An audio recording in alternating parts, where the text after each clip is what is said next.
Hello friends, आप सभी का स्वागत है क्वानिंग चैनल पे। तो 2 दिन हो गया है IBPS PO प्री का स्कोर कार्ड रिलीज़ हुए। ठीक है, तो बहुत लोगों ने मुझसे टेलीग्राम पे मैसेज करके पूछा कि आपका क्या स्कोर कार्ड रहा। तो मैंने भी IBPS PO दिया था। तो मेरा एग्ज़ाम था 10/10/20 को मेरा एग्ज़ाम था। ठीक है, तो मेरा IBPS PO नहीं हुआ है प्री क्वालिफाई। और उसके पहले मैं आपको कुछ इम्पोर्टेंट बताना चाहता हूँ कि मैंने एक टेलीग्राम पे एक चैनल खोला है। ठीक है, चैनल का नाम है, यूट्यूब के चैनल के नाम पे ही क्वानिंग CET। ठीक है, और डिस्क्रिप्शन पे लिंक है। तो अगर आपको इच्छा हो तो आप इस चैनल को ज्वाइन कर सकते हैं। ठीक है, इसमें बहुत सारे जो बैंकिंग रिलेटेड अपडेट्स है वो आपको जल्दी मिलेंगे। बहुत जब रिलीज़ होगा अपडेट, उसके तुरंत ही आपको इस चैनल पे अपडेट मिल जाते हैं। ठीक है, तो अगर आपका विश है तो आप चैनल को ज्वाइन कर सकते हैं। ठीक है, और पहले आपको बता देता हूँ कि मेरा IBPS PO का अटेम्प्ट कितना था। ठीक है, तो मेरा जो क्वांट पे अटेम्प्ट था वो था 27। उसके बाद जो आपको मेरा रीजनिंग में अटेम्प्ट था वो था 23, और इंग्लिश में जो अटेम्प्ट था वो था 18। ठीक है, ये था मेरा टोटल अटेम्प्ट। ठीक है, ये था टोटल 68 अटेम्प्ट था मेरा। ठीक है, 68 अटेम्प्ट था। तो अगर आप देखोगे मेरा स्कोर जो आया है, मेरा स्कोर आया है, आप देख सकते हो मेरा नाम है यहाँ पे, मैंने कुछ नहीं छुपाया। मेरा नाम है शुभजीत शाह। उसके बाद मेरा 10/10/20 को एग्ज़ाम था, 2020 को एग्ज़ाम था 10/10/2020 को। ठीक है, और उसके बाद मेरा जो स्कोर कार्ड आया, मेरा जो शिफ्ट था वो था शायद 12 से लेके शायद शिफ्ट था, 12 से जो शिफ्ट था ना वो था मेरा। ठीक है, मतलब आपका जो एक से नहीं, शायद 1:30 से शायद 2:30 का PM का शिफ्ट था, एग्ज़ाम हुआ था मेरा शायद। ठीक है, इसमें मेरा एग्ज़ाम था। और मैं जनरल कैटेगरी से बिलोंग करता हूँ। ठीक है, और मैं जो स्टेट से हूँ, इसमें स्टेट का कोई फ़ायदा नहीं, वेस्ट बंगाल से हूँ। तो मेरा जो स्कोर आया है आप देख सकते हो, इंग्लिश में मेरा है 10.25 आया है। मैंने यहाँ पे 11 अटेम्प्ट किया था। और क्वांट में मुझे आया है 28.75, यहाँ पे मैंने 27 अटेम्प्ट किया था। और रीजनिंग में मैंने अटेम्प्ट किया था 23।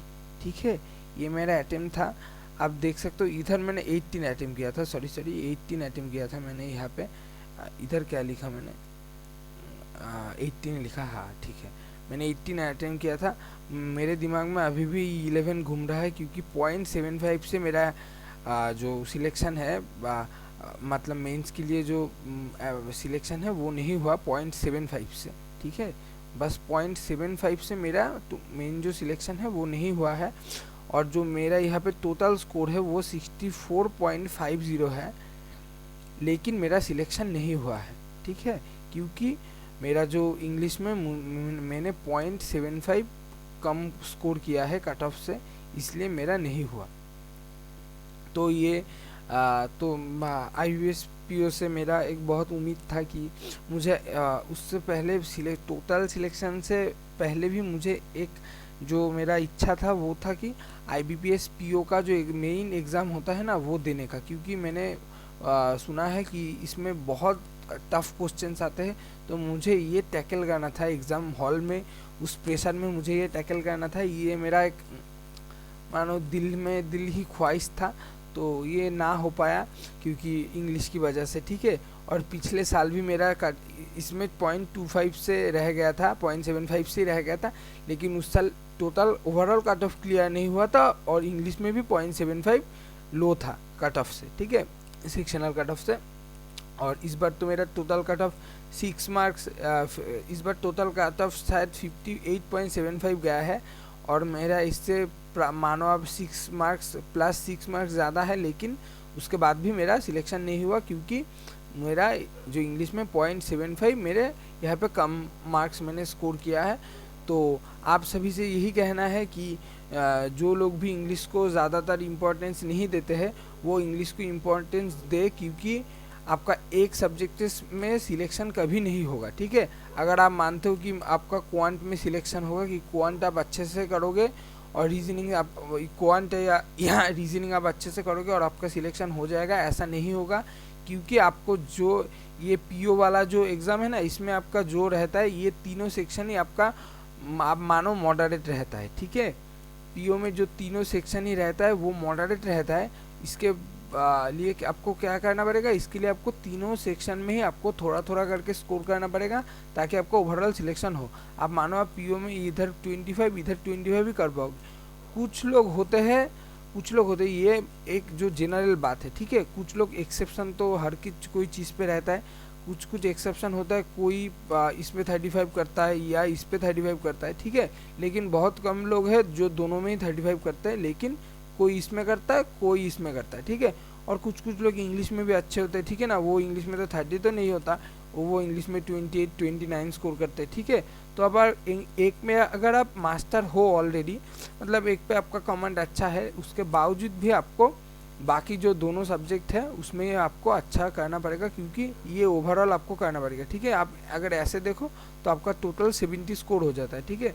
तो आपको ऐसे ही करना होगा, क्योंकि इधर सेक्शनल कट ऑफ भी रहता है, ठीक है ना। आईबीपीएस में तो रहता है, ठीक है। आईबीपीएस में तो सेक्शनल कट ऑफ भी रहता है, और इंग्लिश में तो आप मान लो ज़्यादातर 11 के आसपास ही सेक्शनल कट ऑफ रहता है, ठीक है। पिछले साल 10.50 शायद था सेक्शनल कट ऑफ, ठीक है। 10.50 था इंग्लिश में, और इस बार तो आपका इंग्लिश में 11 आ गया, ठीक है। तो शायद अगले साल जो आएगा उस पर 12 आ जाएगा, ठीक है। तो आपको अगले साल आप मान सकते हो कि 12 आ जाएगा। अगर आ जाए तो आपको क्या है, आपको तो 12 से ज़्यादा ही लाना पड़ेगा ना। तो आपको तीनों सब्जेक्ट में, इंग्लिश में भी, क्वांट में भी और रीजनिंग में भी अच्छे से कमांड बनाना पड़ेगा, ठीक है। ताकि आपका सिलेक्शन किसी भी वजह से ना रुके, ठीक है।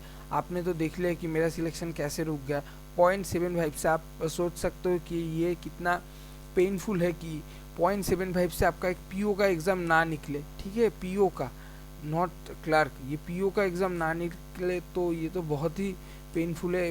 ये मैं बता नहीं सकता। मैं 2 दिन से तो आप मानो कि मैं एक कोमा में था 2 दिन से कि ये क्या हो गया। पीओ का एग्ज़ाम मतलब सिर्फ 0.75 से ना हुआ, और उसके बाद टोटल कट ऑफ 6 ज़्यादा है टोटल मार्क्स, लेकिन इंग्लिश में सिर्फ 0.75 से मेरा रह गया।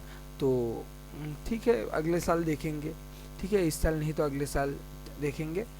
तो आप जो भी प्रिपरेशन कर रहे हो, तो जो भी फ्रेशर्स हो वो अच्छे से प्रिपेयर करो, क्योंकि आपको इंग्लिश में भी अच्छे से कमांड बनाना पड़ेगा, ठीक है।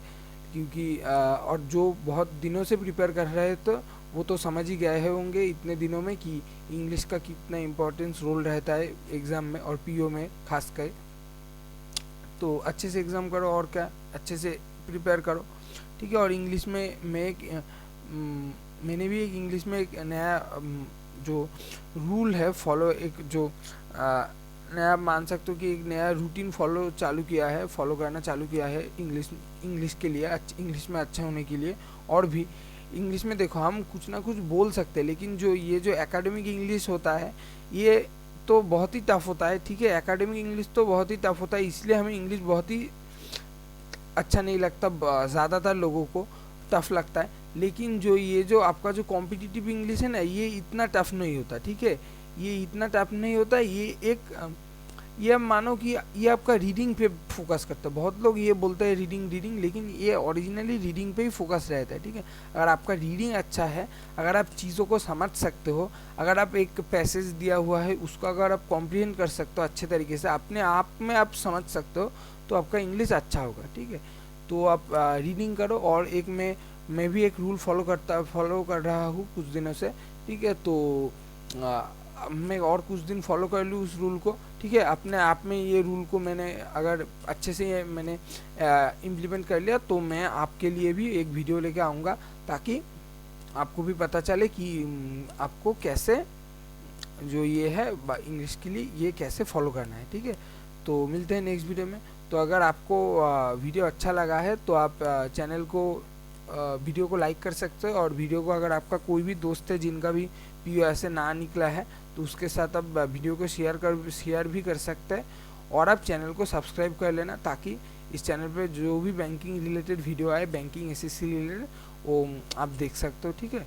तो मिलते हैं नेक्स्ट वीडियो में, और क्या। तब तक के लिए पढ़ते रहो अच्छे से।